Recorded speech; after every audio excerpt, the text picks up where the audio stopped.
नमस्कार मंडळी, कसे आहात सगळे? तर आज आपण बनवणार आहोत किंगफिश फ्राय. खूप दिवसानंतर आमच्याकडे किंगफिश आणली होती. म्हटलं तुम्हाला पण रेसिपी शेअर करावी. त्यात आम्ही जास्त काहीच नाही वापरलं आहे. त्यात मीठ, कोकम रस आणि आला लसूण पेस्ट टाकायची आणि व्यवस्थित ते लावून घ्यायचं.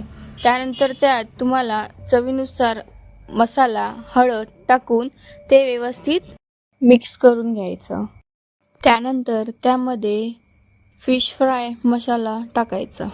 फिश फ्राय मसाला टाकल्याने थोडं त्याला चव येते, त्यामुळे आम्ही तरी यूज करतो. तुम्ही पण एकदा यूज करून बघा, तुम्हाला देखील ते आवडेल. त्यानंतर एका प्लेटमध्ये थोडं रवा, त्यात तांदळाचं पीठ आणि चवीनुसार मीठ आणि मसाला मिक्स करून घ्या आणि त्यानंतर किंगफिशला व्यवस्थित दोन्ही साईडने लावून घ्या, जेणेकरून किंगफिश नंतर कुरकुरीत होतो आणि खायला सुद्धा व्यवस्थित लागतो.